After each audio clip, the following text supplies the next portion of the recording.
X-Pac 12360. Featuring weekly news, insider commentary, and interviews with superstars, past and present from the world of pro wrestling. A new day is dawning for DX. And now, your host, Sean X-Pac Waltman. Welcome to X-Pac 12360. What's going on, everyone? I think this is the last show of the year, right? Yeah. Festive bang? I don't think we're allowed to do festive bangs, Jimbo. We missed the chance to make season sweetings shirts. Oh, God. Boom. You tell me you wouldn't rock that shirt, Jimbo. Come on. Hey, so a little bit later, we're gonna have my good friend Sam Roberts on to talk to us about what's going on these days. Give us the So haps. even though we're gonna talk a little bit about before he comes on, I'm sure we're gonna rehash some of these stories when he comes back on too. So, but yeah, I haven't had Sam on yet, and there's several people I haven't had on yet that I'm kind of keeping in the back pocket. But Sam, the people that you would wonder why I haven't had on the show yet, it's because I'm keeping them in the back pocket for now. But anyway, yeah, a little bit later on, Sam. Anyways, Jimbo, what's going on? You know, dressed up for the holidays. Everybody's looking excellent, especially Lou in her lovely red dress she's got on. Jimbo's wearing the same thing he was wearing at the Christmas party the other night. Damn. I got to recycle. And so am I. Except for I went and got this hat from CVS. I love that hat. Yeah. It looks really good. It's such a piece of shit though, because like as soon as water hit this one white little snowball thingy on the end there, like the cotton inside of it expanded and it just popped off. And so I stapled it back on there. Using your DIY skills. You're With very, the stapler. very industrious. It was a real I could only find like the small staple guns, the only one that had staples in it. So who cares? Never mind. Anyways, what's going on, Denise? Nothing much. I'm feeling super excited. I love how we all look red and shiny. Like, it finally feels like Christmas. Denise comes in and I hear her earlier, like she's trying to wear the red shirt top, and she's going, but I still don't look Christmassy, so it looks like you borrowed some of Jimbo's Christmas lights. Jimbo gave me some Christmas lights. Now I feel a little bit more Christmassy. I didn't It's all feel good Christmassy now. at all. I have no Christmas wardrobe. Yeah, we're good now. Oh, man, you need to go after Christmas shopping and just buy all that for next year. Yeah. And I think everyone up here, like everyone on the show today, is wearing some kind of red, except for Bill's got the red hat, but I think everyone's got a different shade of red on right now. That's true, actually. That's very true. I think mine's just because it's a worn out, like faded red T-shirt, Looks good, suplex though. T-shirt. Yeah. I like it. So, anyways, I just wasn't feeling like, and there was Christmas parties going on and different things like that. So I'm not real up to speed on. This is exactly what happened at Clash of Champions, and I watched a little bit of Raw, so I kind of saw some of that, but I didn't get to see any of SmackDown. So I was thinking, like, what else is going on in wrestling? And there's plenty going on. And a lot of it's like, people bickering, bantering back and forth on Twitter. Tis the season. Right? So. A great way to end 2017. Yeah. And what a crazy year it's been of conflict. All right, here's the thing about that, too. And I'm referring to the stuff with, like, the MMA guys and, criticizing the Young Bucks. And who is it? Who are the guys involved in the high spot that got... Flip Gordon. Yeah. The Young Bucks. It's a kind of like, the Ricochet, Will Ospreay spot that got picked apart by people. Yeah. Except for, like, I think... have you seen it? Yeah, in my opinion, it's the Young Bucks being the Young Bucks. Yeah. So, like, the Will Ospreay Ricochet clip, I can see why people would be more down on this clip because, especially if someone's not familiar with the Young Bucks and what they do, Yeah. like it just looks completely absurd. At least the Ospreay Ricochet thing was like two guys wrestling each other and like doing like it was like an action movie sequence, but it was clear that they were two guys in a fight. Yeah. This one was just people missing drop kicks. So like If you're unfamiliar with pro wrestling, if you're unfamiliar with indie wrestling over the past 5 years, and if you're unfamiliar with the Young Bucks, it's got to be the stupidest thing you've ever seen. But if you are familiar with the Young Bucks or anything having to do with indie wrestling over the past few years, it's just fun. Yeah. Yes, and I don't disagree with the criticisms. Is that the new blending words? The new line from Steakum? Criticisms. Yeah. So I don't disagree with the criticisms of the spot. Mm-hmm. I don't. I agree. I disagree with, like, I take exception with the way they were criticized, though, a little bit. Like, it was like a little harsh, just like, Sure, yeah. It was really just like, it was more than just criticizing the spot. It was criticizing anyone that likes it. Yeah. Well, it's the same. Yeah. It's the same meathead mentality that's always been around for people who don't like pro wrestling, and they want to make fun of people who do like pro wrestling. They're like, I can't believe grown men watch this. I can't believe people think this is real. I can't believe it's just so like it's all the same criticism, and the criticisms never evolved, even though pro wrestling has. Yeah. I think that's the problem. So with Daniel Cormier, I think he's criticizing that he wants like the old school type of wrestling. Yes. I think in his particular case, you have people who don't watch wrestling every week. So like you're saying, they didn't really see the evolution of it over the last 5 years or so. So he's just seeing this one spot and he's criticizing it on a whole, which is, you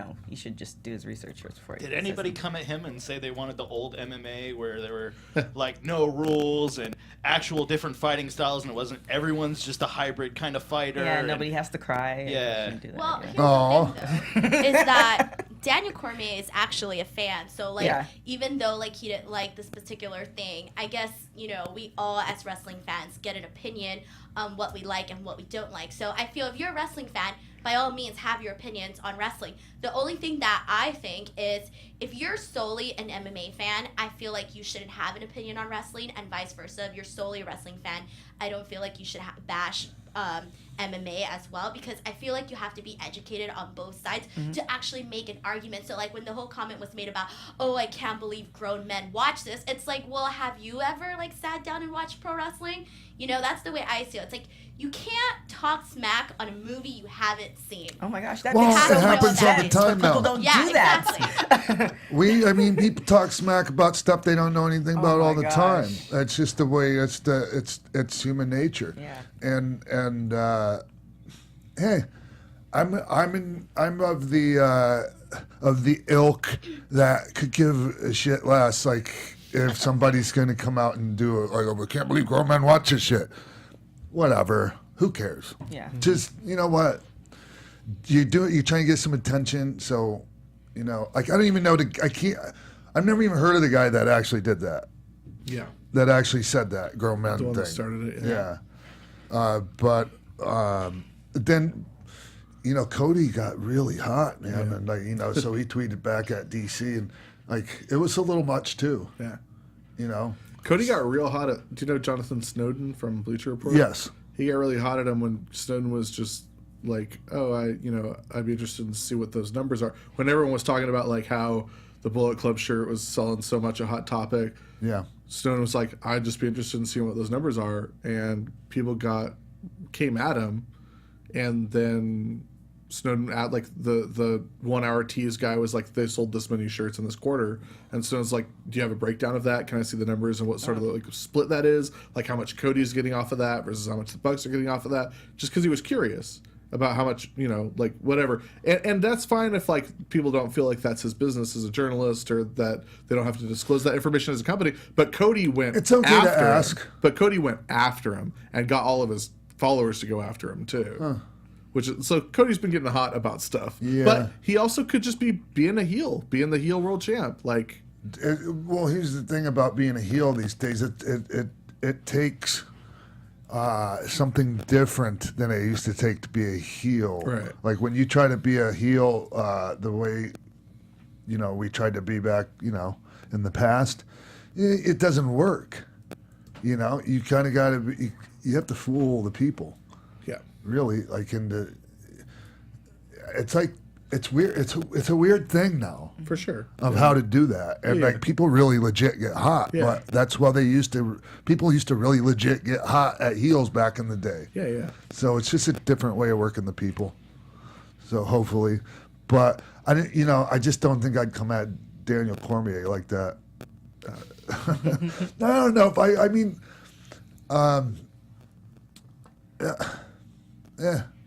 whatever. It's kind of like when McGregor said he could beat everyone up twice on Sunday, and then all the wrestlers, Roman Reigns, like, my leg's bigger than you, dude, and just getting people talking. Yeah, but and that's another thing. Conor McGregor is like FWWE. Like, enough of all like, hey, Conor McGregor, what about WWE questions? Like, I think we're good on that for now, unless you're really gonna do something.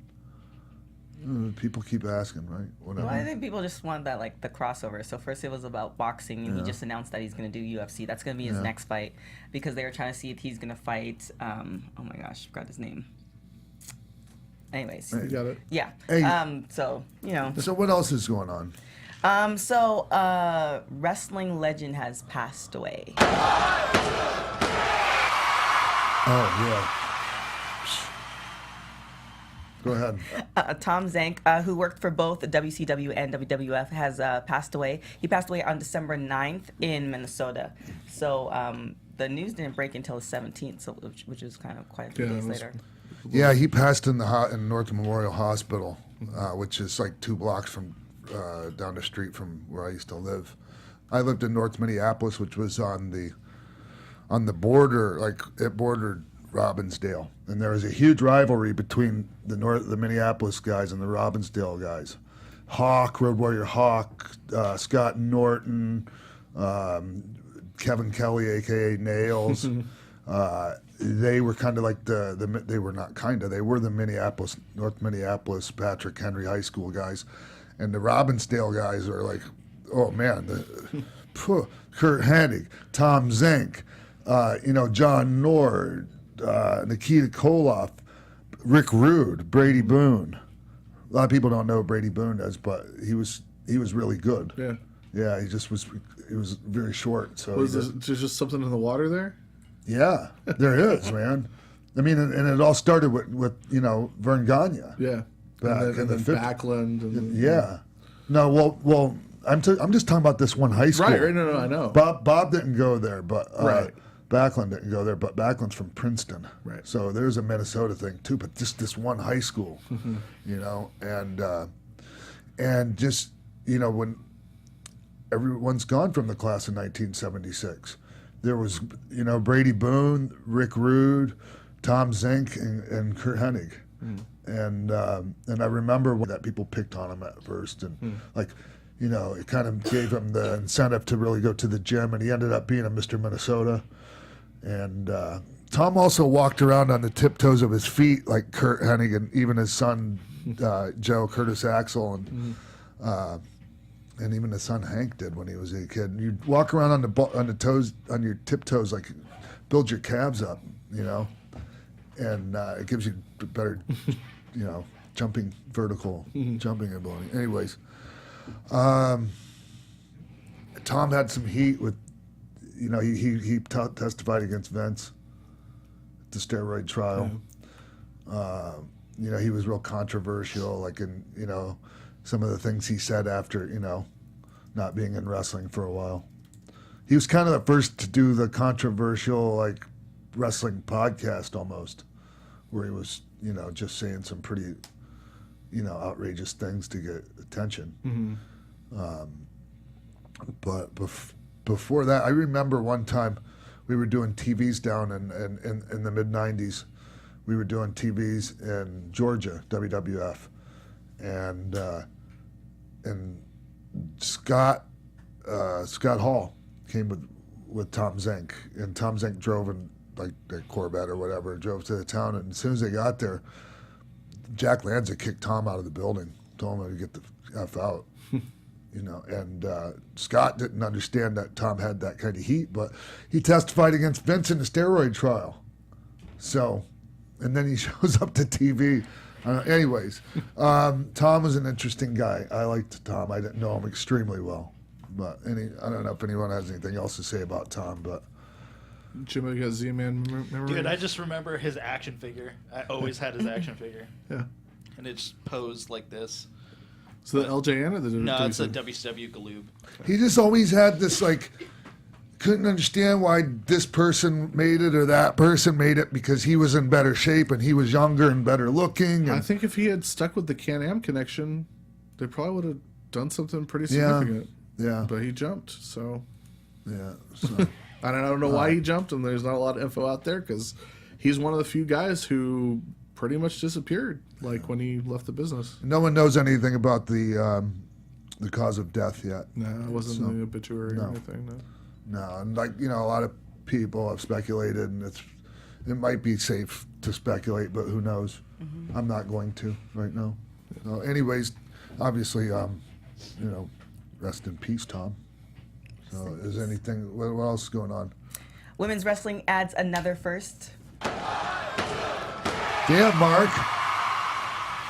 So Mark's on point. I got it. I'm here. we are so glad you're He's back. wearing red too for you guys. So Stephanie McMahon announced on Raw on Monday that there will be a women's Royal Rumble event, which is going to be pretty awesome. Yeah. So, is it the same night as the Rumble? So we're having two Rumble matches? Two Rumble matches. Are they going to have 30 women in it? It's either going to be 20 or 30. Okay.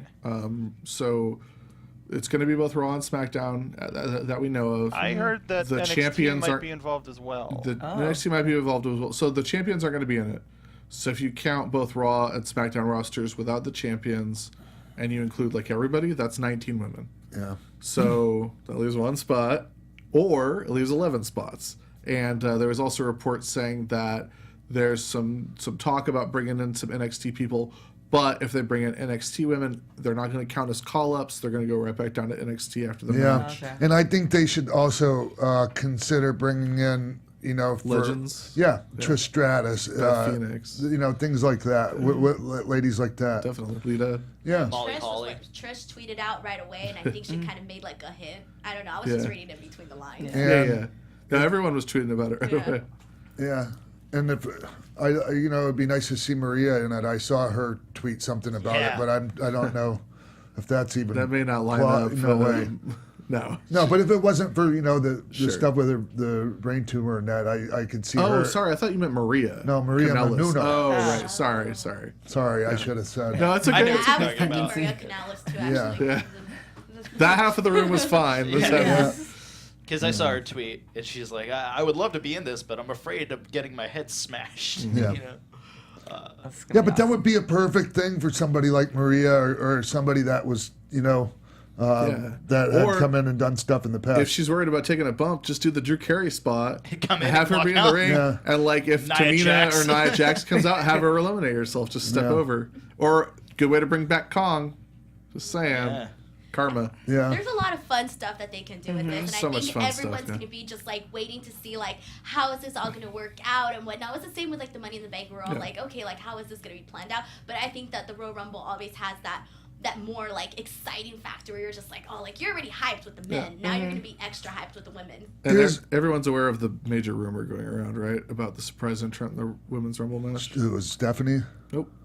Ronda Rousey. Oh yeah. Oh, Oh, that would Okay. be that 19 where you're like, there's either 1 or 11. Okay, makes sense. yeah. Want, want. Okay. Because then, know what'd be funny you about can that? have Alexa defend against Asuka on the show elsewhere, Rousey win the Rumble, and not be exposed so much because it's a battle royal. Ronda You don't think win the Rumble? No, she can't do that. Okay. No, absolutely not. I I don't like I really hope that this, if it's going to be on it is going to be on the same show as Yeah, the it is. main Yeah. Rumble. Man, How are they going to fit that in? That's the Because thing usually about their Rumble that. match is It's going to like be a an 4 hour hour. match plus a 2 hour pre show, just like all their big 4 events are now. It's a full work day. yeah, and I don't know, like if there's appetite for 2 of those kind of matches on one show. Have one open the show, have Yeah. one close the show. But still, like even then, like I if, think the- it- I if think that it'll- if that first one's really good, people Like the might old- be like kind of The old Elimination Chamber pay per views with 2 elimination Chamber matches were awesome. where they had the SmackDown title and the Raw title on the same Elimination Chamber, and they had one to start and one to end. I loved those. Did you? Yeah, and everyone loves the Royal Rumble. Yeah. And I think the fact that it's the first Women's Royal Rumble will get people up for it. I'm not. That's not. I'm not. You're just talking about arguing burning that. out the Yeah, crowd, right? I'm talking about once you get. Sure. Everything's great on paper, and it's attractive, and it draws you in. But Right. once you're there, Well, I and think once you're committed to watching it, once the men's rumble starts, that's just my concern is people are going to be pooped. I think WWE's already crossed that bridge with all their 6 and 7 hour and 8 hour big events that they've done. Like, all those crowds are burned out by the end. Yeah, I was just going to say they didn't solve it. But they still keep doing them, so I don't think that that bridge has been crossed. Crowds are burned out after the NXT show the night before. Oh my god! And this is going to be a show where 56 times the crowd's going to be chanting down from 10. Yeah. That's right. That's a lot of energy. That's what I'm talking about. That's why I think they might just go with 20 women for the women's rumble, because then you got like a 40 to 60 minute match instead of an hour to hour and 20 minute match. I loved Stephanie announcing this in the ring, and you could see the reaction on all the ladies' faces, especially Sonya Deville. You could see how happy she was, and just the excitement of all of them. Like, wow, we're making history again, and we've worked so hard to get here. So it's awesome. Did you have an issue with that, Sean? With what? Because it like a second before Stephanie came out, they were all going tooth and nail, and the story is that Absolution's trying to like beat the hell out of all the other women in the division. Yeah, I do. What are you gonna do? So I'm not oblivious to those things. And it just what am I gonna say? Yeah.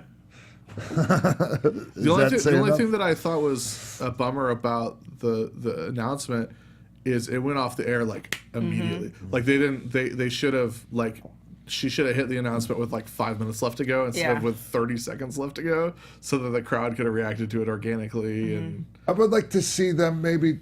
What might have been a good idea is to make this a special on the network or on USA Network. Take a whole Raw and make it a women's rumble, or not a whole Raw, but a whole an hour of Raw could take up that. I think in future years, draw huge numbers. I think in future years you can do that, but you don't want to. If you're going to announce something like this, you don't want to have a perceived slight in that like everyone else is on the pay-per-view, but not the women, not all of the women in our promotion. Yeah, I just wouldn't be as worried about it when considering that the payoffs are different now. Sure.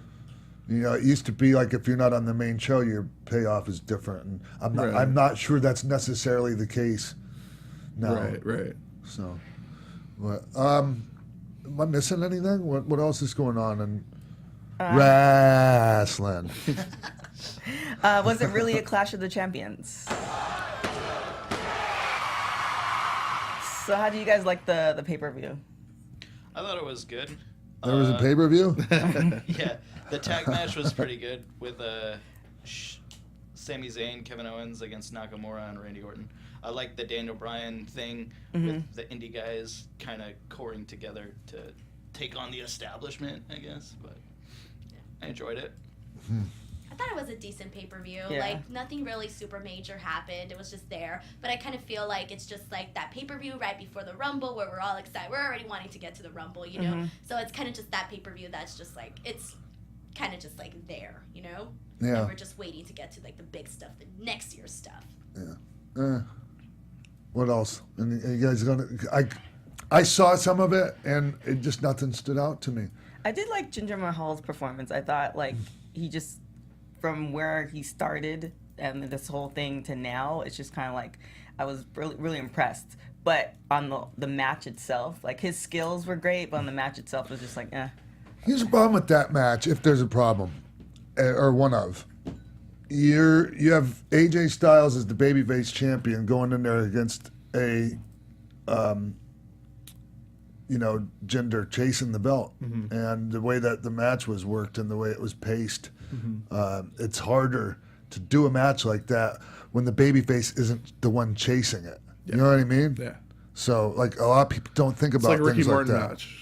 Ricky Morton Yeah. match, and you don't want to see that Ricky Morton match when Ricky Morton's the champ. No, I mean maybe it was Ricky Morton. and the same went for Ron Garvin. Yeah. When Ron Garvin was chasing the belt, oh my God, I thought it was great. Well, once he was the champ, and he, I think he only defended it against Rick, right?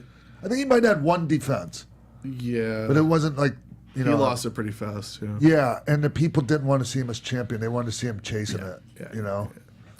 Ron Garvin just works better when he's not a bully in a match. Like I'm a Ron Garvin fan. Yeah. I'd Hands like of to have him stone. on the show.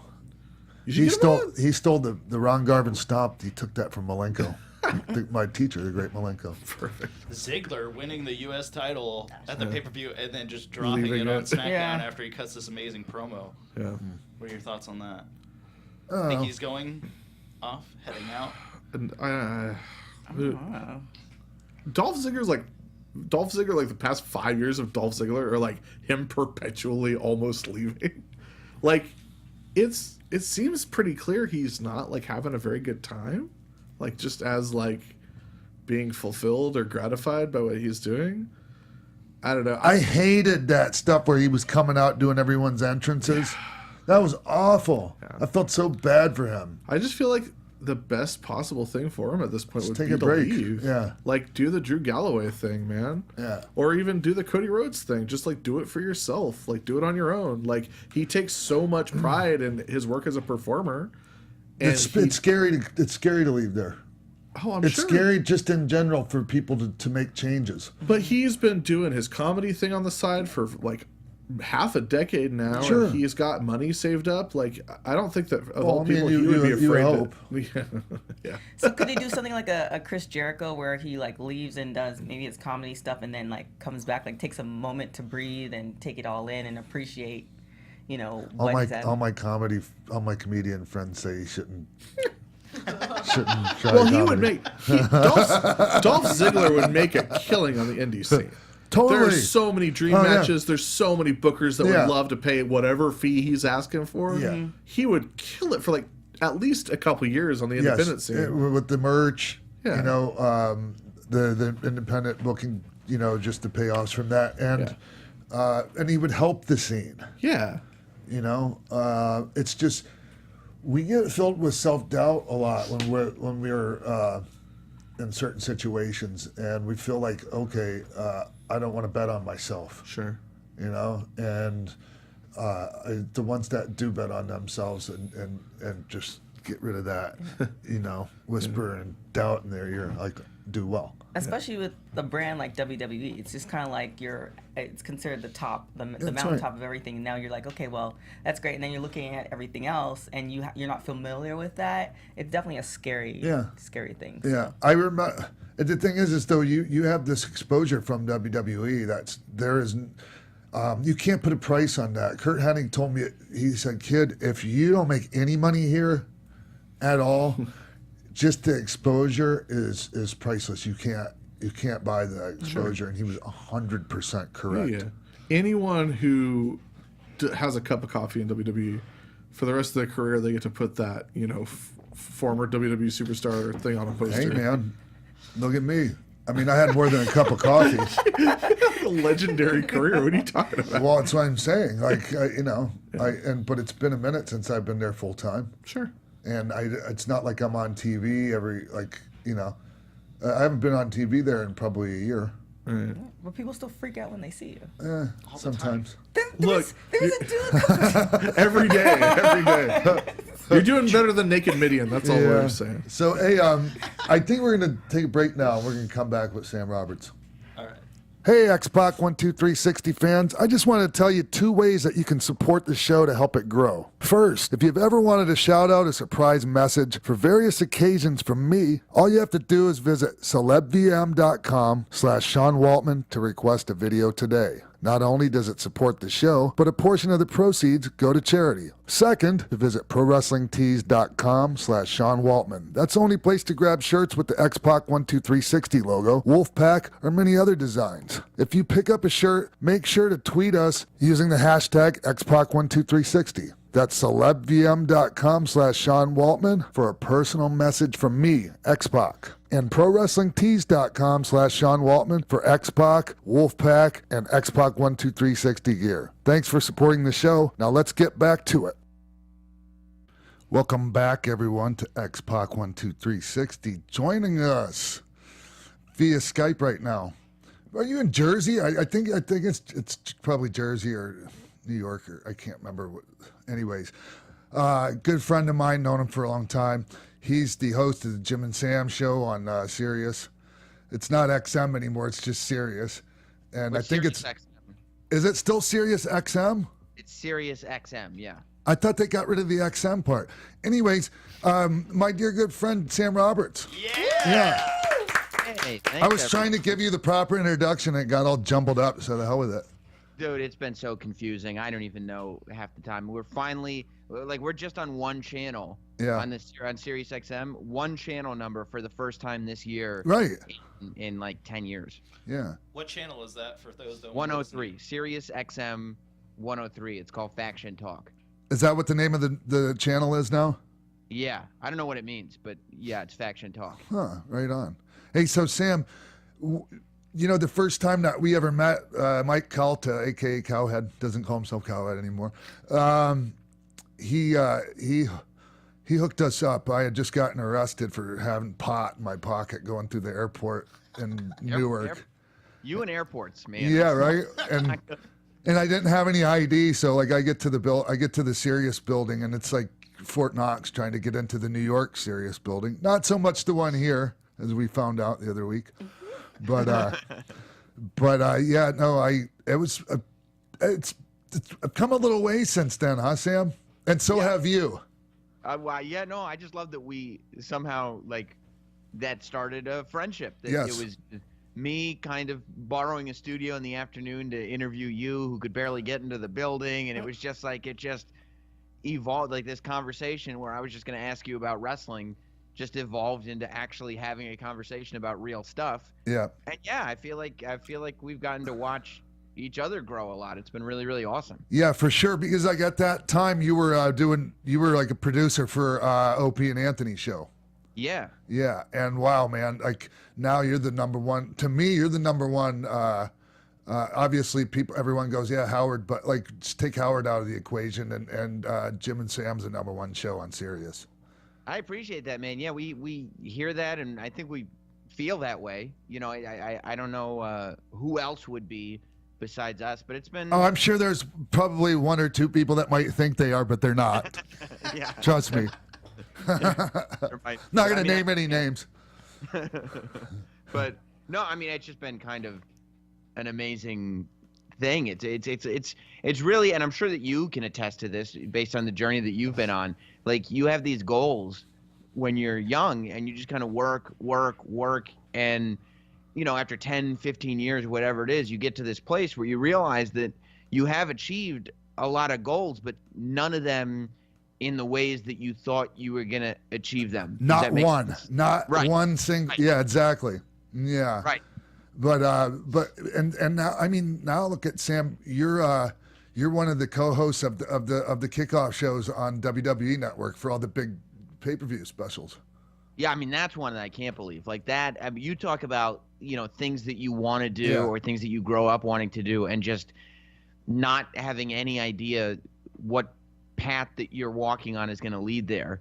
That's what this was, because I had tried multiple times to do different things with WWE, or to get their attention, or to do all kinds of stuff from the time when I kind of was just starting in radio, just trying to do stuff with them and whatever. And well, if a year ago or a year and change ago, they just decided to try something, and they called me up and asked me if I wanted to do it, and I was like, yeah, I want to do it. It didn't surprise me at all, by the way, and I just remember in the early days of the network when it first started, and some of the shows they had you on there as a panel, yeah, that was commenting on different top 10 lists and things like that. And that was the first thing that I did when they did Countdown. That was one of the first shows they had on the network. Yeah. And I just happened to meet a guy. One of the Josh Matthews is a good friend of mine, and when he was working in WWE, we hung out a lot. Like I would go up to. He was living in Stamford,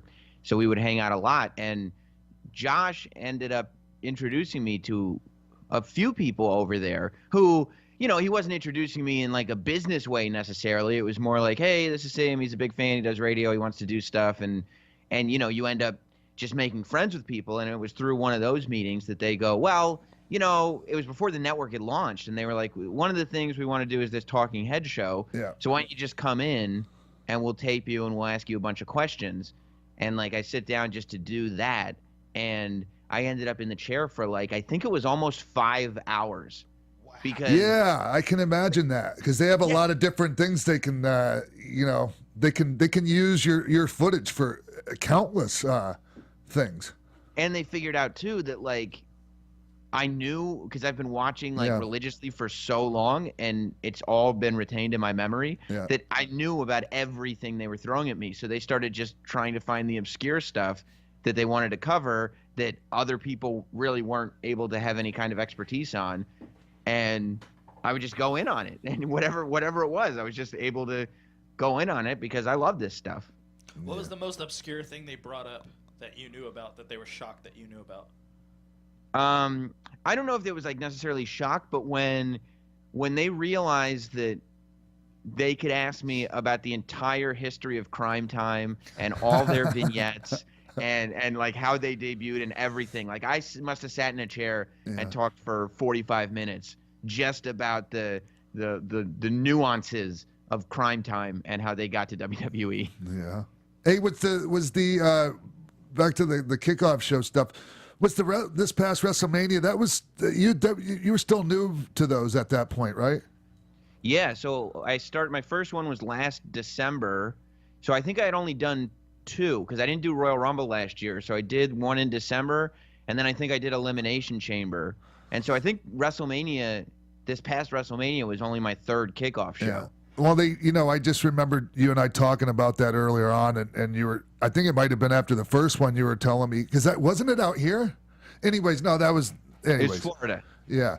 Yeah. So I remember you saying, they just told me it's like kind of a, one-time deal, like, and we'll go from there. But I knew, Sam, that I just knew 100%. I had no doubt in my mind that wasn't going to be your only one. Like I knew they'd bring you back every single time, pretty much. Well, I mean, I appreciate that, and you did say that to me, and I was like, I appreciated it then, and I appreciate it now. And it's really interesting, like with WrestleManias, because as a fan, like I kind of have to. Not only do I have to pinch myself, but I also have to kind of level myself off, because as you know, nothing lasts forever. So you have to be able to kind of enjoy something in the moment and allow it to just be what it is. Yeah. But like, the past several WrestleManias, I've had these moments where I have to just tell myself to enjoy this, and it's probably not going to get better than this one. So just have fun and relax, and you'll still be able to watch WrestleMania. But me giving myself that speech kind of started at WrestleMania 30, because WrestleMania 30 in New Orleans was the one that you invited me to hang out with you with. And so, like, I got to stay in the hotel. I got to go to the Hall of Fame with you. I was hanging out in the suite with you and all this stuff. Yeah. And it was just like, that was one of those experiences where I was like, all right, look, like last year you got to go as a member of the press, which you thought was the coolest thing ever. This year you're hanging out with X-Pac. Like, it's probably not, you're probably hitting your peak. So just enjoy this one. And he gets to stay in the hotel, like with the wrestler, with the talent, and like on the floor with all, it was just, yeah, it was hard to hook that up for you, Sam. I just want you to know that. It was so funny, and I appreciate you doing it. And I remember specifically, like, I could really tell that it was not a situation where there were any available rooms or whatever. Right. And because it was just so full of all the boys and everything. And like, I called my wife that night, because like you go into the hotel and you go and there's an area where the boys and then the friends and family of the boys can go and pick up their stuff. So since you had I was your guest, I went in to that room to get all my stuff. And like, I get my stuff, and then I see, Daniel Bryan's in there or Sheamus or whoever, all wrestlers are around and stuff. And this was like WrestleMania 30, so it's about 3 years ago. And I went up to my hotel room kind of immediately, and I called my wife, and she was like, "How is it?" And I was like, "Jess, it's amazing, but like I have to just stay in this room because I can't go anywhere without feeling like somebody's going to figure out that I'm here and just throw me out by my shirt collar. Like, what are you doing here?"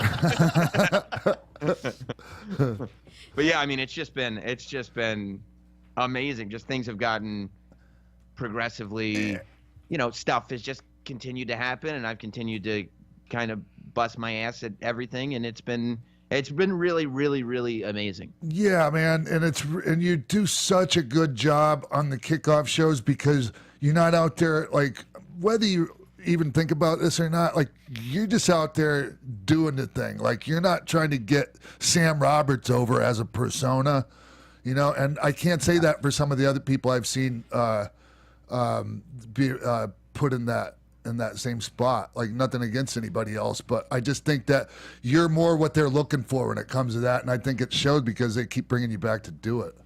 Well, thanks, man. That's pretty important to me, just because, like, I think about it as not only what would I want to watch if I were watching, but just as a fan and a guy who respects the business as much as I do. Yeah. Like, I don't think, like, I know when I do Sam Roberts show, Jim and Sam show, like, then that's my show. That's about me. But like, when I get invited by you guys, because it's your world, right? When you guys invite me into your world to come and just get to be myself and just talk about the show, like, I'm not going to sit there and be like, okay, it's time to make this the Sam show. Like, I'm going to say, okay, I'm going to be me, but do whatever I can to kind of try to express to people, like, how cool this is. You're is. Not just sitting there waiting to get your quote unquote shit in.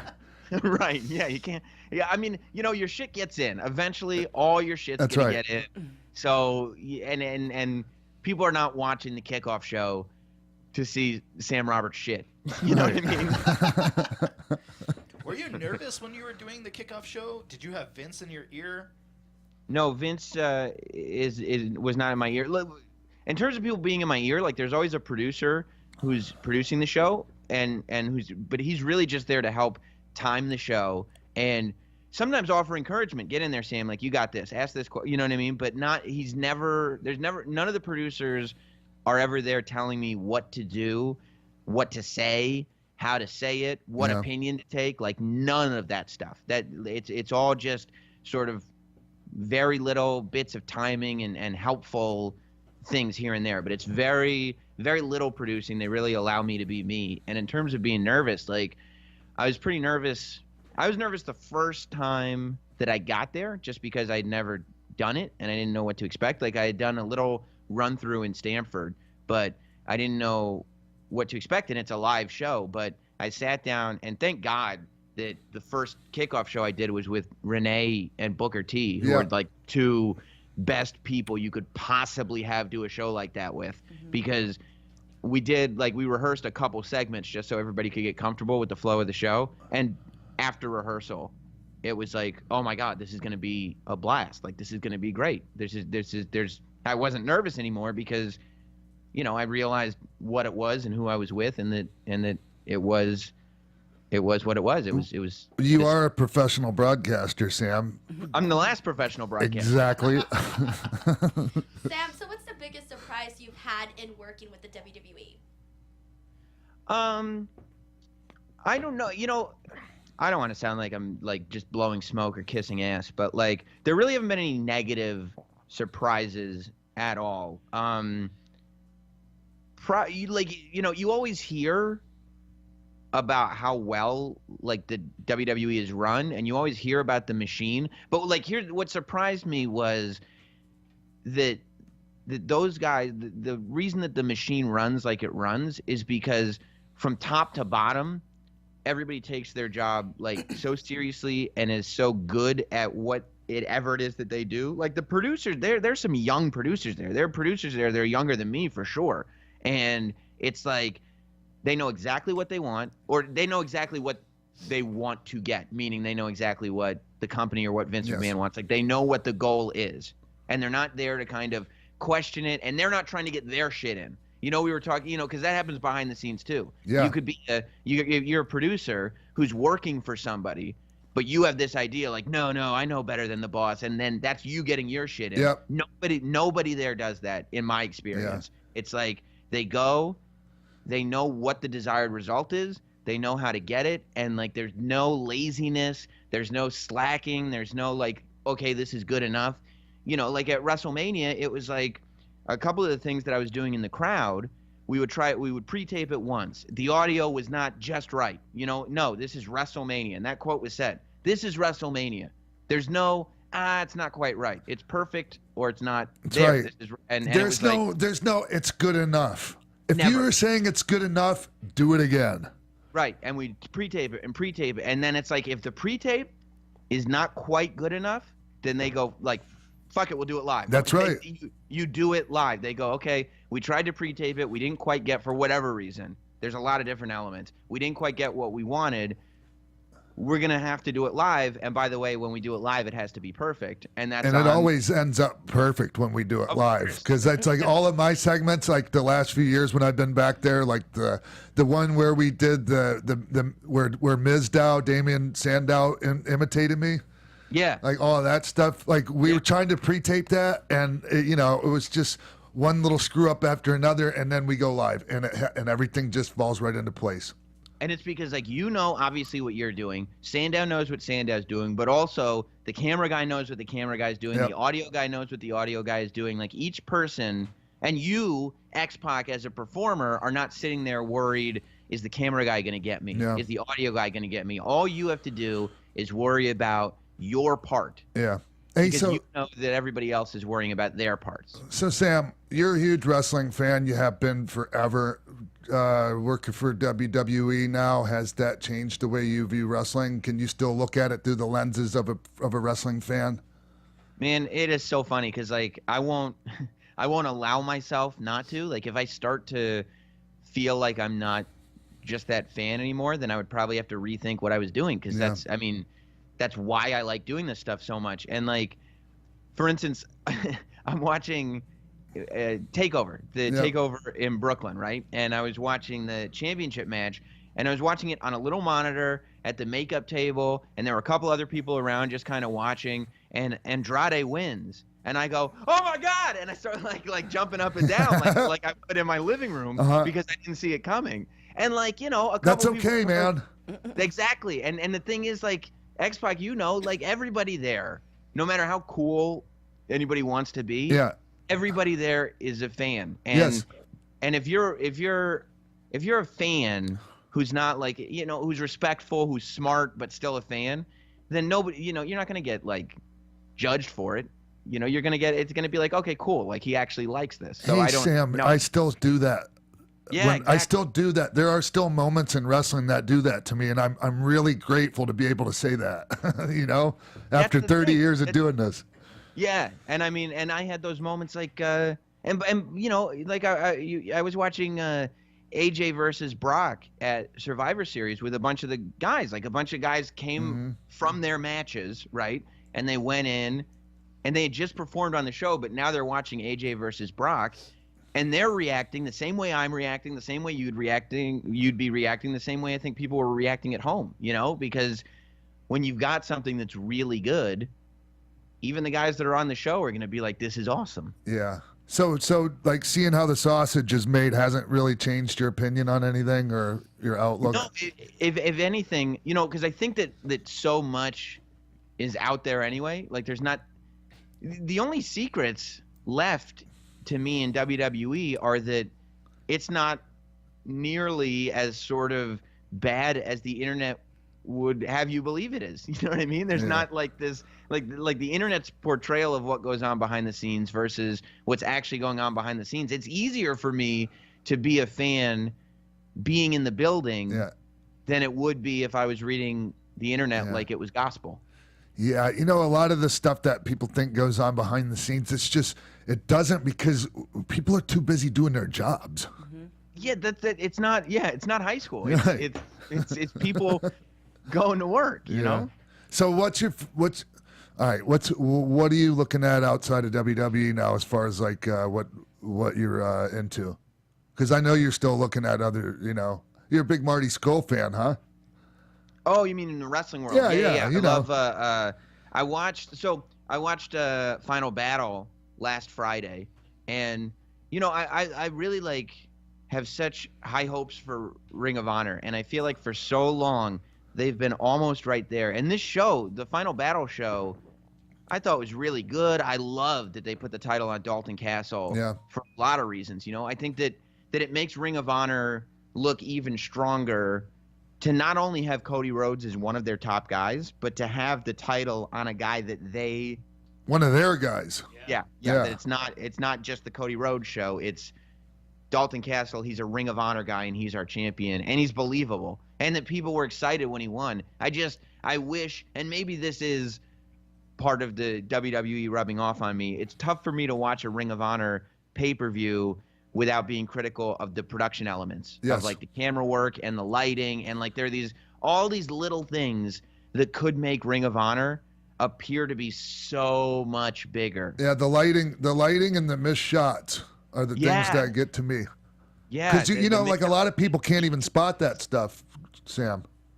I mean, maybe I think I think that everybody spots it. They just don't realize it's subconsciously. Yeah. I think that there's this feeling that's left with you that it's like, oh, that was cool, but you just don't have that feeling of I just watched this WWE level spectacle that could be there if the entrances were shot properly, or the ramp, the entrance ramp was wide enough so that you had room for a wrestler and a cameraman on it. Yeah. So you don't see the camera, you can. The shot is moving around the guy, and you're conscious now of the camera having to move out of a guy's way, and it takes you out. And the angles too, I think that WWE just knows what angles to shoot things from to make things look grander and big. You know what I mean? Yes. That just give you that bigger than life look, it's coming through your TV screen. Where a lot of times there's really unflattering angles that wrestling gets shot. And and a lot of other shows. Well, Vince McMahon standing lower than Andre the Giant and having Andre the Giant stand on a box for their first interview together to make him look so much better. Sure. Or just the way, where how high your hard camera is when it's looking down on the ring. There's all kinds of things. Yeah, it has to be just the right thing, because if it's too high, then the ring looks small, and if it's too low, then you've got a bunch of dead space above the ring. Yeah. That all counts. And I noticed when I was watching the Ring of Honor pay-per-view that there was dead space above the ring and a bunch of shots. But all that said, I don't want to be hypercritical of it, because I thought it was a good show, and I like so many guys there. I'm a huge Dalton Castle fan. Like you just said, I'm a big Marty Scurll fan. I think that Cody has done so much good for the wrestling business as a whole. I think Cody, now when I hear guys say there's, WWE is the only game in town, I don't think it's true. I think that's an excuse. Either if you don't like what's going on in WWE, you can make a living elsewhere. And I think Cody was the first to really sort of capitalize it and embrace it and turn it into a thing. The first one to take that chance. To take the chance on betting on himself. I was talking about that earlier. Yes. And I think, your buddy Austin Aries, I think, is in the same boat. That it's we live in a time where in wrestling, as in any form of entertainment, if you feel like you can get an audience and you are willing to take the risk and bet on yourself, there's a lot of success to be had outside of corporate structures. And I think that Cody is probably the biggest and best and most recent example of that in the world of wrestling. But I think it's really cool what he's doing. Yeah, it is. And people, there was a lot of doubt when he decided to leave, and even some really, really big names doubted his decision. And they've even said, "Hey, good on him, man. It all paid off for him." How do you feel? Go ahead. I was going to say, who I love is who I think that people are starting to come around on really liking, but to me, Naito is. Yeah, man. Naito is to me, the far and away. I feel the way about Naito now, and for the last probably year and a half, Mm-hmm. I feel the same way I did about Nakamura like 3 Yeah. years ago when I would watch him on the New Japan shows. That's how I feel about Naito today. So, like, to me, I get my feeling on him, and he's like, I think he's probably my favorite guy there because, like, he's the guy that's like, they're giving the main spot to Okada, and like, even I don't know what's going on with Tanahashi these days, but it seems like Naito is always just getting slighted a little bit, like, Yeah. and you know, he's lost out on main events in the past, and like, I like the fact that he's speaking up, and you can do this in Japanese wrestling, you know, because of the way the media is over there, and you shoot your own angles and say what you want, and it gets printed. You know, he's like, hey, screw this double main event stuff, like Omega and Jericho, we're the main event. Yeah. You know, Yeah. and I like that mentality, man, and it's good and it's healthy. It's healthy for like the competition you know. Yeah, and then you go out there and you work a match that proves why you should be there. Yeah. And like really, like when you look at New Japan, if you're a guy who can make yourself seem like badass and cool Yeah. to an international audience and not be associated with the Bullet Club, like that's a pretty tall task. The fact that he's able to have Los Ingobernales be like a legitimate thing where you can buy their T-shirt in Hot Topic Yeah. and it's a cool faction. It's a really difficult thing to do. I mean, imagine like, you know, somebody coming in and trying to be like the cool, young, hip, relevant faction when DX was in WWE. Like it wouldn't have flown because Yeah. DX was way too popular. Yeah. Yeah, You no, know? it's pretty incredible, and you know, it's talking about this with JR. I did JR's show. We taped something with JR on Monday, and we were talking about that, and I just had a huge brain fart. I just had the biggest brain fart ever. Go ahead. Well, the thing Step with in. Naito is that not only is he, you know, charismatic outside the ring where he can pull all that stuff up that you just mentioned, Sam, but not only that, inside the ring, he's so fast, he's so swift, and everything that he does, you're like, how does he get all of this on point while maintaining the speed? And I think that's one of the things that he's just one of those guys that has, like, the whole package, you know? Well, not only does he do what's so great, I think, is not only does he have that speed, but then he doesn't use it, right? Like he'll show it and he'll start and then he'll do the tranquilo thing. Yeah. And it's like stop and like just lay down in the ring and like it's almost like he gives everybody the impression. So all the audience knows that he can do this. And then when he doesn't do it, it's like an even bigger deal. Yeah. I just think it's really cool. It's because he's taking a spot that like is like a, you know, it was such an overdone spot that guys would do like just okay because this is like a routine like where you go to lock up and you sidestep the guy. Or you just like, you know, you go to lock up and you just kind of walk off. Like that used to be a thing that was done like just kind of a generic spot. And like he just took it, made it his own and got it over. I mean, it's always amazing to me when people can do stuff like that. Like even in NXT, Kairi Sane, Yeah. the elbow drop that she does, how anybody can breathe that kind of life into a move that's as old and been done as many times as the elbow drop is incredible to me. But now we've got a performer that has the elbow drop as a finish and nobody's sitting there going like, really, that's your finish? Everybody's obsessed with it. Yeah. Yeah. Absolutely. And like it makes me think of Okada too, because like I was talking to Austin about this, Steve Austin, not Austin Aries, and because we were talking about that, and you know, Okada sticks to the basics. His move, he just does them so good, like his drop kick, things like that. You know, the clothesline, the ripcord clothesline, all that. I would hope that it's like a lesson to a lot of people too, that you don't need to learn how to do 150,000 different crazy flip insane moves that you're never going to be able to maintain. If you can just get this core package and do it really good, you're the best at, it's better. Scott Hall would say like this is something he would say like I don't do much, but I do good. Makes sense. Yeah, I think Okada has that gift that AJ has too, where they're really good at making the other guy look even much better. Yeah. And that's a gift. That's a talent, man. And I feel that's why him and Kenny Omega had such a good feud because Kenny is so good at being able to mold himself into different styles, and then Okada just has that thing, so that's why they blend so well. You know what I loved about AJ in the match at because I think, like, to me, AJ Styles is the best wrestler in the world right now, and I just, the story that was told between him and Jinder at the Clash, where it was, okay, Jinder's attacking the ribs, so now AJ's got to use his arms. Okay, Jinder's attacking his arms, so now AJ's got to use his legs. And, like, they told this story of a guy named AJ Styles who over time has developed this skill set that is impenetrable, because no matter what you take away from him, he's figured out how to use his body this way. He's figured out how to use his body that way. And I just loved that, like, he's got, 2 or 3 moves that he can do with each part of his body.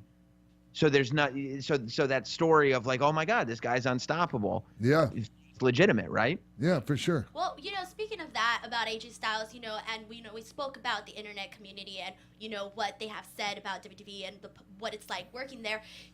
A lot of the things that people were saying before AJ Styles was in WWE, that, oh, he was never going to get there because he's too small and they don't want him and blah, blah, blah. And then he went and made a big name for himself. How did you feel when you finally saw AJ Styles come into the WWE and now everything that he's doing, where guys like Brock Lesnar just love working with him? What are your thoughts? I thought it was cool when AJ first got to WWE, in the sense that he's just one of those names, like you said, that we didn't think would ever be there. So I was like, oh, it's interesting. Like, when AJ came over, I thought it was interesting. When AJ and Nakamura came in at the same time, Nakamura was obviously in NXT, but, like, I was pumped for Nakamura, and for AJ, I was like, oh, this should be interesting. I got really excited really quick once AJ was here, just because he, more so than just about anybody that I've ever seen, especially with the amount of experience he had outside of WWE, just latched on to being a WWE superstar so wholeheartedly and made it an entire focus. Like, he completely, and that's not to say he changed his wrestling style or he changed this. He became, in short order, and the credit is his credit. He's the one who did this. He became a WWE superstar, to the point where, after 6 months of him being in WWE, nobody was talking about, oh, it's AJ from TNA. Nobody was talking about, it's AJ from New Japan. After 6 months of being there, it was like AJ Styles had been in WWE all his life. And that is to me, an accomplishment that can't go understated. That is such a huge feat. Yeah, it is. Don't you think so, X-Pac? Yeah, come on, man. Especially especially when they put the word out at one point that they weren't interested in any of those guys from TNA. Right. It was like, ugh. I'm like, I knew even when they were saying that, look, there are certain guys that there's an exception to that statement, like that they just rise above being a TNA, quote unquote TNA talent, like, and he's one of them. And I was talking to Steve Austin again about that. It was before AJ actually went there, and I was just telling Steve, like, my impression, from knowing AJ was that he was fine not going there. He had everything laid out to where, he obviously was doing fantastic in New Japan. And elsewhere in the independent scene, it was, I'm pretty sure that he was just fine if he didn't go there. Well, yeah, and I think WWE has done this really cool. They've shifted business a little bit, yeah, and they've done it in a way where they're a lot more cooperative than I think they used to be, in the sense that they don't look at themselves the way other people do. I don't think WWE looks at themselves as, well, hey, we're the only game in town, and if you don't want to work with us, you're screwed. I think that they look at a guy like AJ Styles, Samoa Joe, Bobby Roode. They look at these guys who, none of those guys need to be here, right? None of those guys need to be in WWE. They could all have great careers wrestling elsewhere, and they did for a long, long time. But WWE is now looking at guys like that and saying, look, we think it could benefit you if you came over, and we think it would benefit us if you came over. Let's figure out a deal where we're all good. Where we're all satisfied. And that's why, you see these guys keeping their names, keeping their gimmicks a little bit, yes. And those are the guys too that they keep their names, they keep their gimmicks, but then they shift. And Samoa Joe, Bobby Roode are in the same boat as AJ Styles, where they become WWE superstars because it's what they want to do. And I think that the company is working for them as much as they're working for the company. Well, obviously, you know, the mentality was up until quite recently that like if it wasn't created here, then it's really like, you know, it's not a great idea, or we're not going to really go with it that hard. But like it really, truly, I was talking to Hunter when they had Raw here at Staples Center last week, 2 weeks ago. You know, and he was talking about that, about how that was the mentality and how they've tried to break away from that mentality, and it's obvious. Did he say who changed it? Because in my mind, I feel like the first people who might have changed it were like maybe Finn Balor and Kevin Owens, because even though they changed their names, like Finn Balor and Prince Devitt are pretty much the same character, and Kevin Owens and Kevin Steen are pretty much the same character. So was it that generation of guys when they realized like it was mainly the guys coming from NXT, and I really honestly think that's a Triple H thing. I think he's the one that was really like just trying to bring about a new way of thinking when it comes to that. Yeah, I think it's smart too. I think, and it's very of the time. Like you see, I think wrestling should be a reflection of the wider culture, and I think you see more and more that level of cooperation and you scratch my back, I'll scratch yours stuff going on across entertainment and media. Yeah, and if you're not trying to be friendly and that with the smaller promotions, and like where are you going to where are you going to go cherry pick your talent from, and where are you going to go harvest some of the talent that's going out there and like creating their own personas, and like that's the great thing, Sam, is like about the independent scene is all these really cool personas that are being being cultivated, because all these guys are getting a chance to grow on their own and create on their own. Look at what happens in NXT when the guys start to move up and they need to replenish the roster. Who do they have? Kyle O'Reilly, Adam Cole. These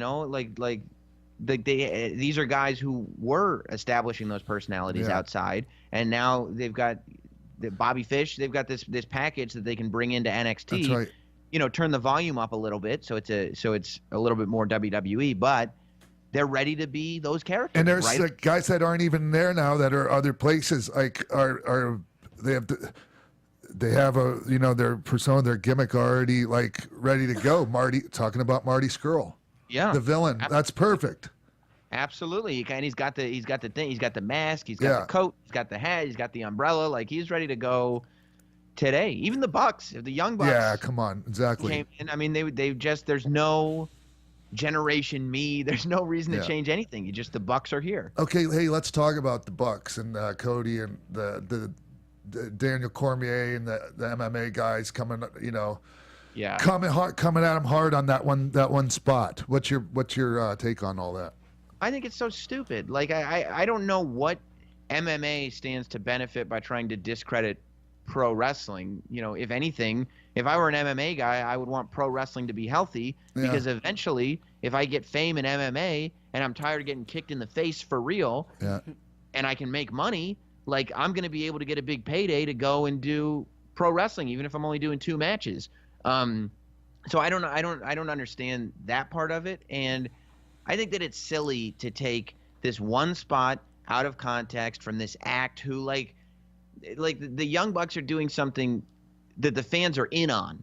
Yes. You know what I mean? Like they're the spots that they do are because they've conditioned fans to like be a smarter fan. So it's almost like we're all in on this inside joke together, and I think that that's the style of the Bucks, which isn't a bad thing. It's a realistic thing in the internet age that we live in, and I think it's no different from people who like take an MMA fight and they find like one frame of the fight where it's like 2 naked oiled guys that look like they're humping each other or something, and they're like, oh, this is what you guys are watching on Saturday night, 2 guys humping each other. Right. And it's like, we know that that's not what it is. Like we know that like when you take the Young Bucks doing drop kicks to ballet, whatever you want to call it, like that's not That's not what the show is. It's just this spot, and I think it's kind of. I just don't think it's MMA. I don't like to say it's all of MMA or blanket statement MMA as being so opposed to wrestling, but there's definitely that element within the MMA community that really resents it.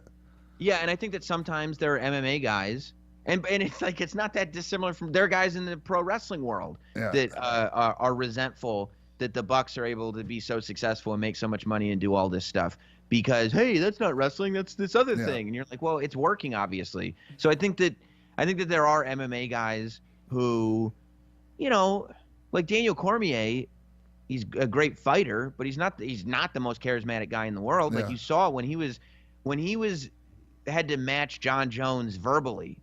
John Jones was running circles around him. Unfortunately for John Jones, he can't get into an octagon to save his life. Right. But he's not charismatic on the level that John Jones is, and he's not charismatic on the level that the Young Bucks are. Yeah. So I think that there is this resentfulness that he sees, or that type of person. I don't want to throw this all on Cormier because it was other people too. No, it wasn't Cormier. Cormier just chimed in, and I just thought it was. Like I can understand, like if I was the one being criticized, like if I was the one in the spot or in the video clip being criticized, that I might have been like, hey man, it's a little harsh, but overall, man, and I've said this earlier on the show, it's nothing to get all worked up over though. Right. Either way. No, I don't think so. It's trolling, right? It's just like they're just trolling, and I don't. If you didn't care what that person's opinion was of stuff before he was talking about wrestling, like why are you jumping on his case when he starts tweeting about wrestling? It's like that rock star, whoever it was, like I think it was a few months back where he said something about wrestling being stupid and adults shouldn't like wrestling, and the whole Twitter world. Oh, the guy from Kings of Leon, right? Kings of Leon. Yeah, that's exactly who it was. And it's like the idea that people think wrestling is stupid is never going to go away. Right. Like there are always going to be people who think wrestling is stupid because, wrestling is kind of a silly thing unless you're like us who get it. Yeah, you could see. Man. You have to be able to see from an outsider's perspective. Hey, a lot of stuff a lot of things are really silly things to us that because we're not into it. Right. Exactly. Now you were saying that Daniel Cormier, as far as charisma, he doesn't necessarily have it compared to John Jones. Now you take the whole Mayweather and McGregor fight that happened. It almost felt like a wrestling, like a WWE. They were cutting a lot of promos. Do you think that like UFC fighters who want to kind of either make the money and/or boxers should take a page from wrestling promos and kind of apply that to their character or their persona? Yeah. I mean, I think so. It's what ends up getting media attention, and it's what Ali did years and years and years ago. So it's not even like it's just pro wrestling, but you hear when Conor McGregor does it. He's doing Vince's walk. He's doing verbatim wrestling promos. Like he's using material from wrestling, which I think is great. I don't even have. Not only do I not have a problem with it, I think it's awesome. I like it way better. My favorite thing Brock Lesnar ever did in UFC was when he cut that promo on Bud Light. Like, yes. And he flipped the crowd off. Yes. Yeah. And he's this heel now, and it's like, and it's so funny because I was watching that show with MMA fans, and they were like, "This is disrespectful to the sport. This is terrible. I hope somebody comes in there and kicks his ass." And I go, bingo. I bet you'd pay to see that, wouldn't you? There you understand. The minute you're saying, I hope somebody kicks his ass, and we are selling people getting their asses kicked, then we've done something. And we, as the UFC, will pretend to be mad at him for going out there and saying that on live TV. Right, exactly, because we want to paint him even more like a villain. He's against the UFC. It's like he's this person who's against our establishment. It's like he's in this new world order of people that are against everything. So, hey, before we let you go, Sam, do you guys want to hit Sam with any last-minute stuff? I just want to know, Sam, what is, now that you're in the WWE, what is the best advice that you've gotten in order just to, like, I guess, help you out in your career? Specifically to WWE or just in general? In general. Well, I did an interview with JR on my podcast last week, and we ended up just talking about being in WWE, but I think it applies to everything. And he was just talking about, figuring out that medium, that there are some people who go out and they kind of stick to themselves. They try not to get noticed. They try to just be quiet and stand in a corner and like, I'm just going to do whatever they ask me to do, and I'm going to try to do it well, but I'm going to just be over here and not bothering anybody. And that way, nobody will get mad at me. And while nobody will get mad at you, everybody's going to forget about you. Like, that might be how a person doesn't get fired right away, but it's certainly not going to be how a person grows at all. Like, I think the best thing that anybody can do is just put your head down, do the work, and then take your head up and be cool to the people that are around you. And like, don't be shitty about it. Don't have an ego about it. Just work and work and work, and don't worry about, what the immediate result is. Well, I'm not seeing an immediate result. Just understand that it's this bigger picture that you're building. That's what I interviewed Stardust once, and he was telling me about his dad, Dusty Rhodes, who said, who was talking to him and saying that it's not about the match.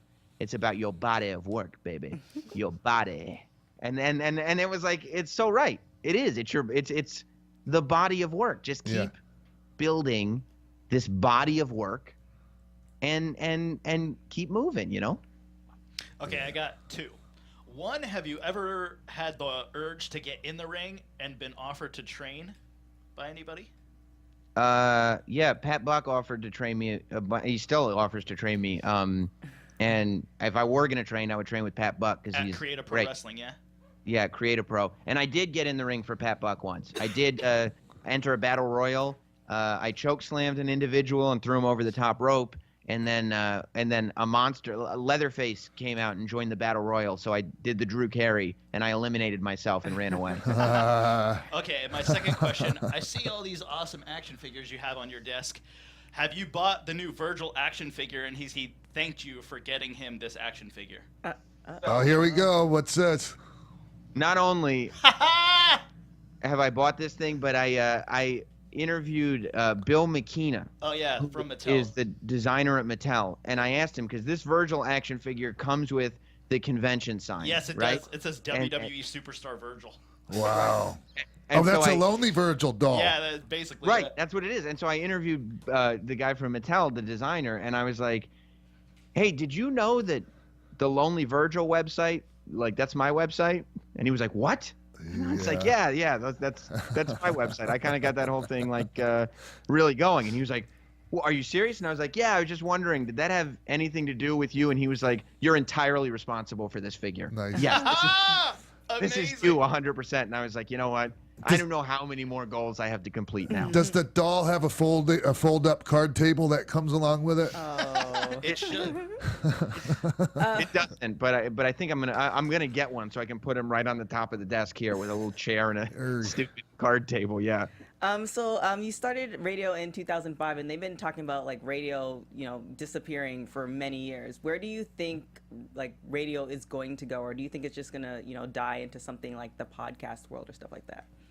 Well, there is a reason I'm the last professional broadcaster because I think traditional radio is not. I would not advise, like, if somebody just loves being a DJ on a radio station, then I guess go for it. But if you were like a person who wanted to kind of grow and have a lot of success and move to the next thing and everything, then I would not suggest a career in traditional radio. It's not the worst place in the world to learn how to use a microphone, I guess, but I don't think that being on the air on a traditional radio station is something that in 2017 anybody who's like a teenager should realistically want to do. I do think though that it's evolving. I think that it's like this. Like in 2005, I didn't know I would be able to build a studio with the help of Keven Undergaro. I was going to mention that. It's beautiful, beautiful studio you're coming from there right now. I didn't think we'd be able to put Undergaro East in my house. Yeah.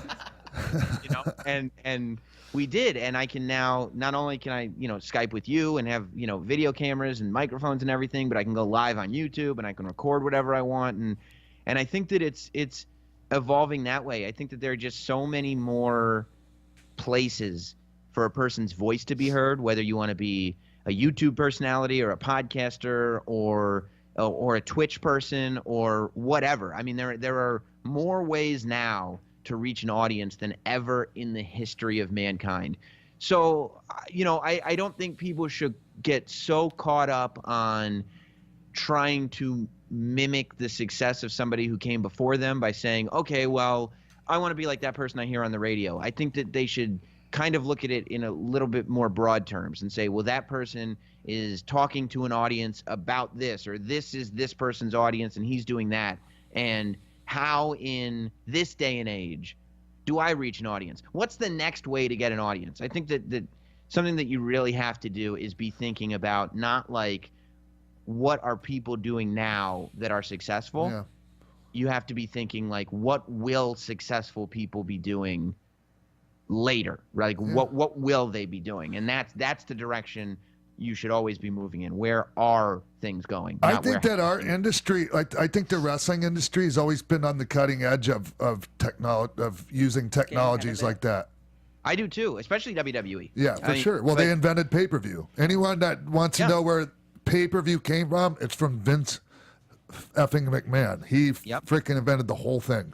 And honestly, the WWE network, in terms of streaming networks, is way far more advanced than almost anything else that's out there. But you guys even know. I mean, just being around the AfterBuzz studios, the fact that a guy like Keven Undergaro and Maria Menounos can sit there and like have this vision of an after show network and build a bunch of studios with their bare hands and like blast it live to the internet and create this following and then start creating amazing original content with guys like you is like, that is not something that was possible 15 years ago. It wasn't, and it wasn't viable 10 years ago. But do you now think it's life. Do you think that like okay, do you think there's too much on do you think that there's too much to be had out there as far as content right now? I think I don't know. It's so like it's tough because there's so much content. It's tough to push your way through all of it. Yeah.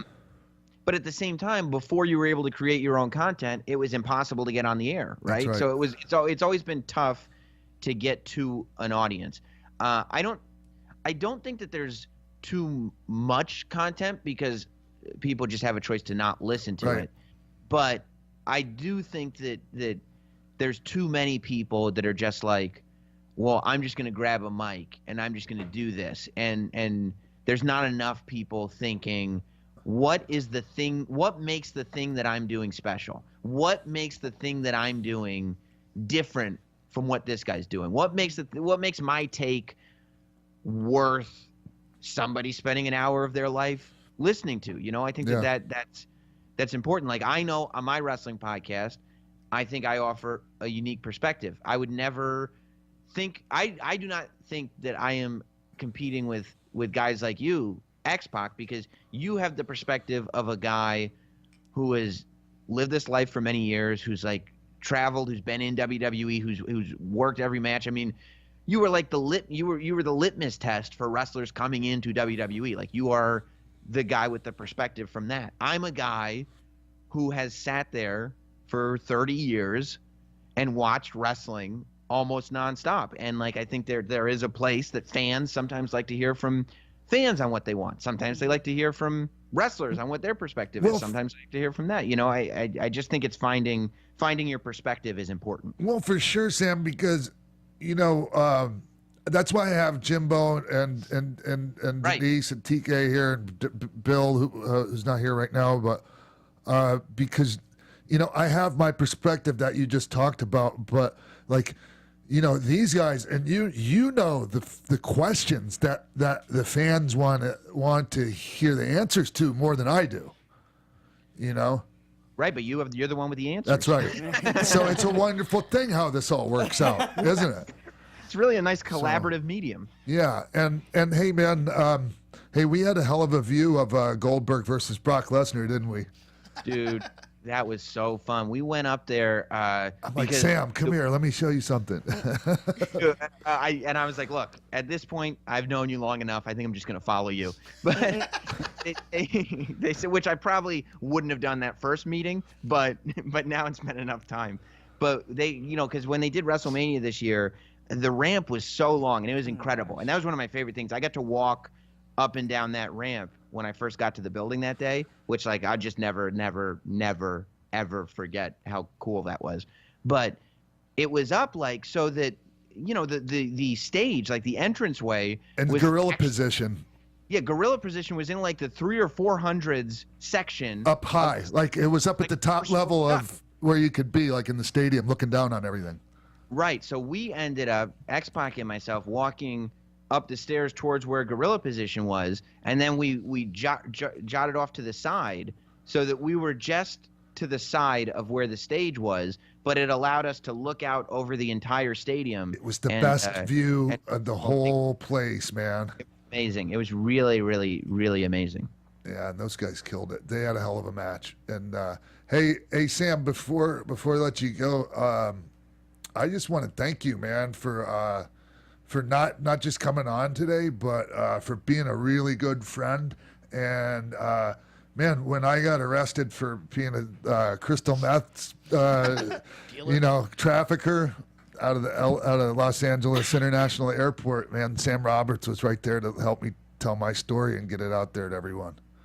Well, I mean, dude, you don't have to thank me. I appreciate all the stuff you've done for me over the years, and you yourself being a good friend. And I feel like I know you, and if I felt like you were lying to me or you had been using again, or there was some truth to that story, I would not have done what I did probably. But right. I mean, I've known you long enough that, especially in the spot that you're in right now out there, like I've never seen you in a better position. So something that bothers me is when a guy like you is as forthcoming and honest about all of his past, and you do that for the sake of teaching us. Exactly.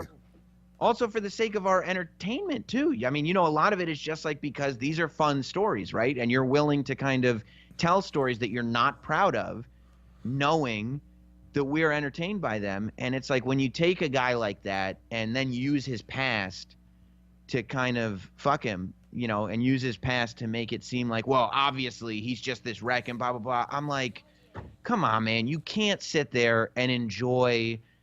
Because the only way I can enjoy stories of you when you weren't doing well is because I know that you're not still there, right? If I don't like to hear a drug addict tell me stories about being a drug addict. Like I hate it. I don't even like being around addicts. I try to get away as soon as possible using addicts, right? Sure, of course.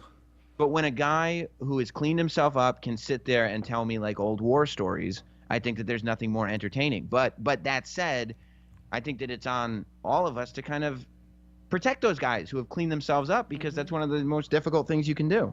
It is. And that's why I'm very grateful, man. Hey, Sam, your Twitter is @NotSam. Is there a little gimmick in between the not and the Sam? No, it's not Sam. It's just not Sam. Not Sam. Totally across the board on everything. How did it end up being not Sam?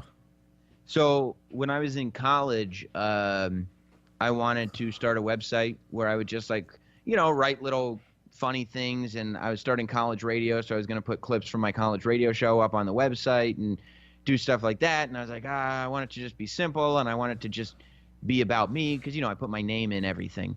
Yeah. And so first I was like, samroberts.com has been taken forever. So I was like, well, let's just see if sam.com is taken. And it was, obviously.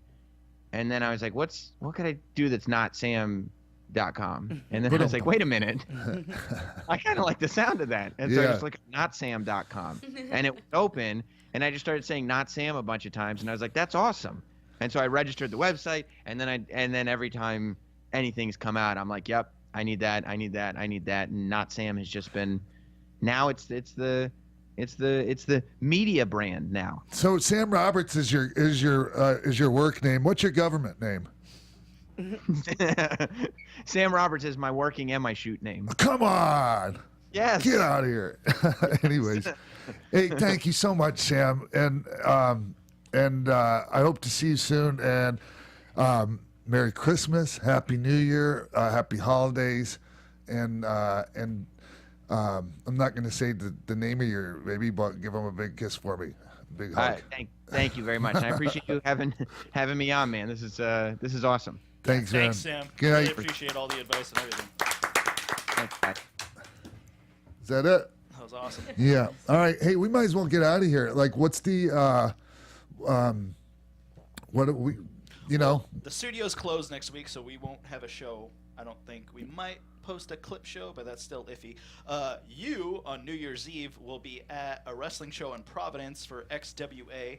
The official XWA.com for more information about that. You're hosting. I'm hosting the New Year's Eve bash. All right. Yeah, and on the 30th, the day before, I'll be in Chicago for AAW. Nice. Yeah, and so hey, I just thank you guys. Thank you for and Bill, who's not here right now but was here earlier.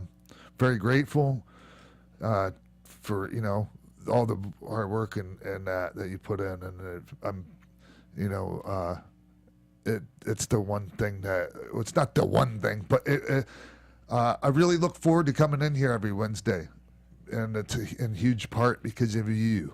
And so thank you so much. Sean. Thank This you. opportunity is amazing, and without you, none of us would be Thanks. here. So, Thanks for bringing this motley crew together. oh yeah. I love that. TK. Do you want to do yours? Oh yeah. Okay. Oh, sorry. Oh, Jimbo, did you do yours? Follow me on Yeah. Twitter at Jimbo.